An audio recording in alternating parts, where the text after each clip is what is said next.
periodically before you start your cleaning. It's always a good idea to check for signs of refrigerant leak, which typically is oil residue, maybe on the pipe, on the coil. So it's a good practice to observe, to do a visual check of the system pretty much.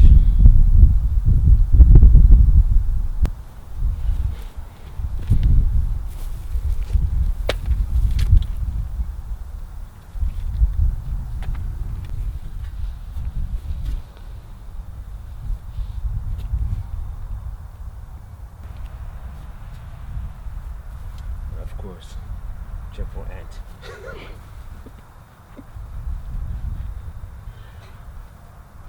Yep.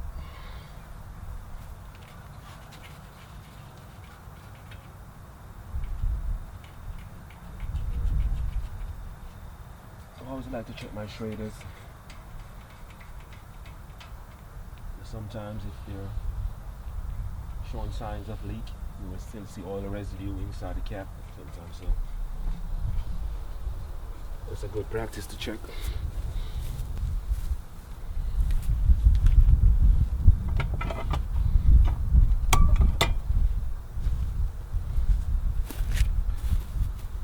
Check for loose connections just to make sure your wire nuts are good. Nothing is frayed, loose. Your power wire coming in on your circuit just to check to make sure it's nice and tight.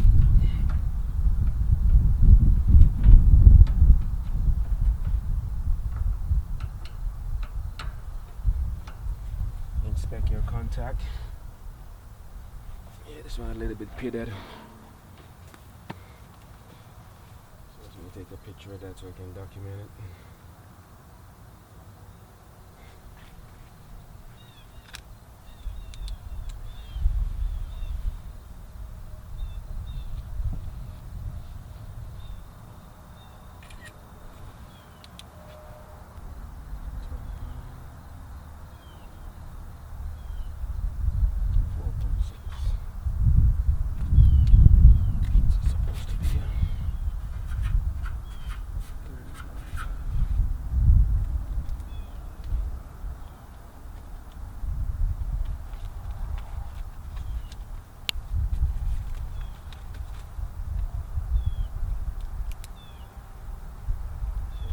Slightly low.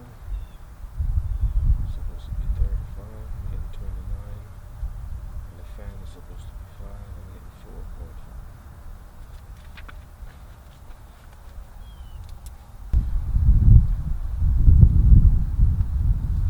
If you got a burnt wire in there, just notice that too.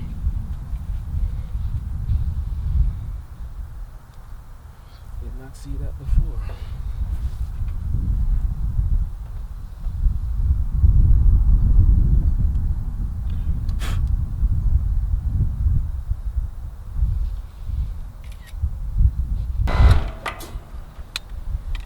What are you checking for now?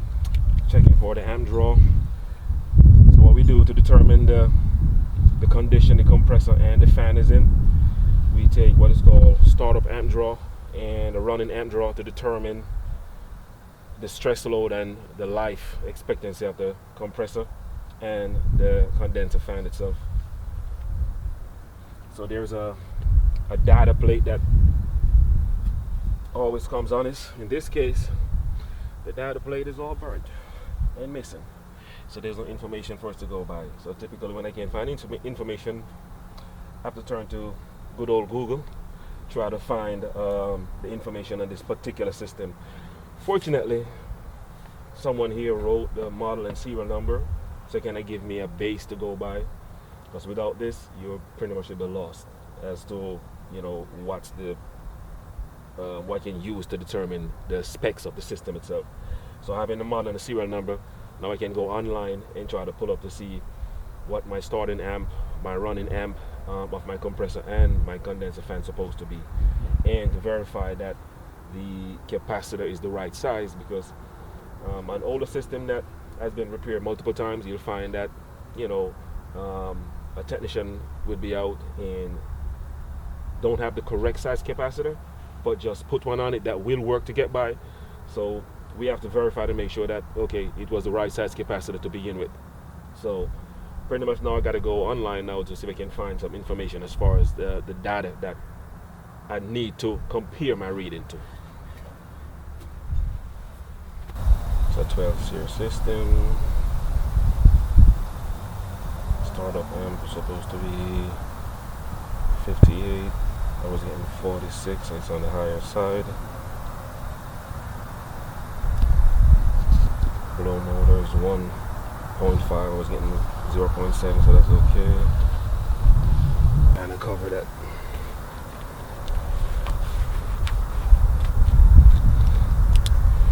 So no compressor. Startup 46. Max supposed to be 58. My condenser fan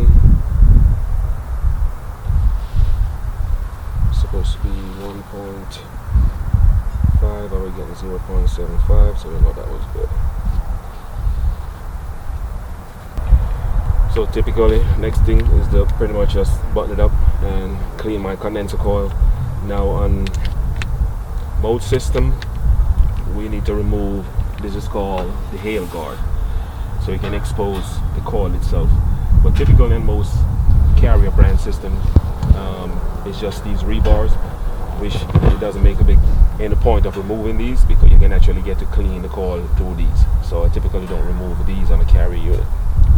But a typical one that we always do, which is Goodman, those you have to remove the hail guard to get access to the coil to clean it properly, basically.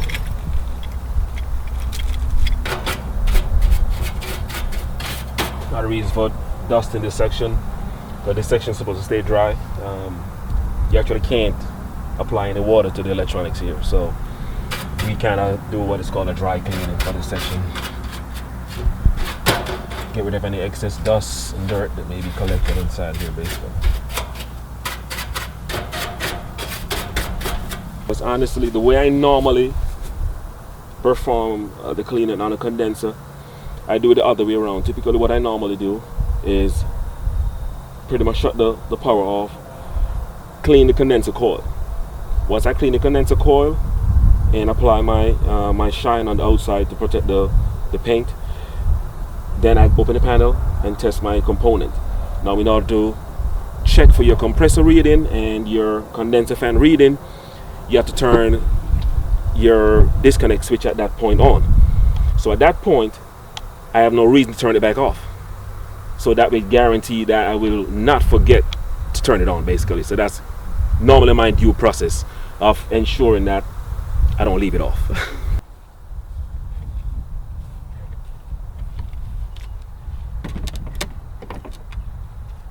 One of the most critical components of doing the maintenance, especially in the summer, but like right now it's not such a big deal. In this case it is though, is to clear your condensation drain. Now because this particular customer have a furnace and an AC on the outside. Now typically at this point we're going to the winter and she's just using straight furnace, so there won't be any condensation being formed. Now if it was a 90% furnace, then yes, they will still having condensation coming out, but in this case she's an 80% furnace, so typically there's no condensation that will be produced from the condensation line from here on out. But what I did anyway, just to make sure that once the summer come around and they start using the HVAC system, the drain is cleared, when I perform my cleaning on the indoor unit, I poured some additional cleaner inside the drain line so I can be able to flush it and pull a vacuum to make sure the drain stays clean pretty much. So at this point I'm just going to go ahead and just check and just pull a vacuum on the condensation drain line pretty much. Now sometimes they don't make it easy on us, like in this case they have this with the elbow turning down. You can't put your vacuum, you can't put stuff on it, so I keep my little setup with me, that way I can get a little bit of access so I can pull a vacuum on it.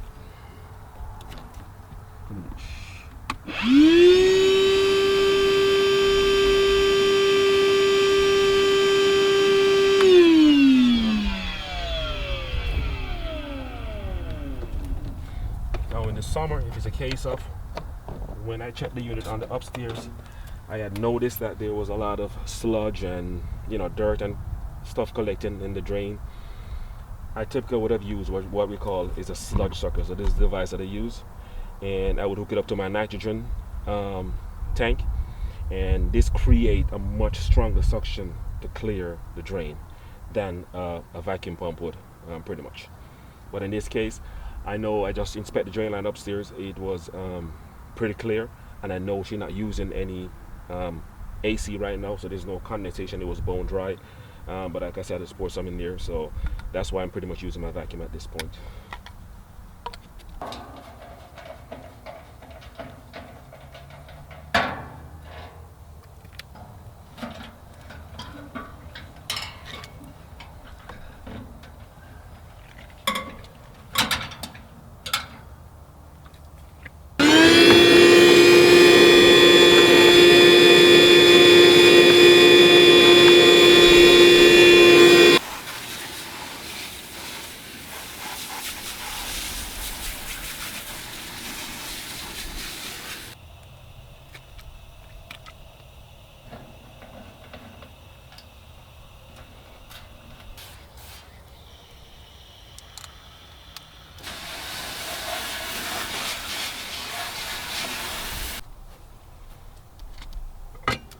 Go. Don't forget, turn it back on. That's key. Way my tool, typically I let the system kind of dry off, and then to finish up we spray some protective coating on it just to protect the paint a little bit.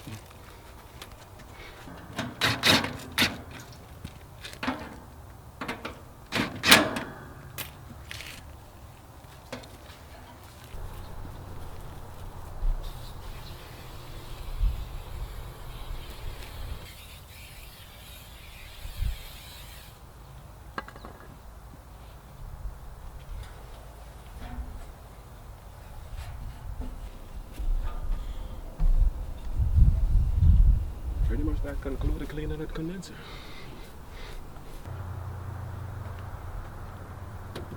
Alright, just gotta make my report and go sit and talk with the customer.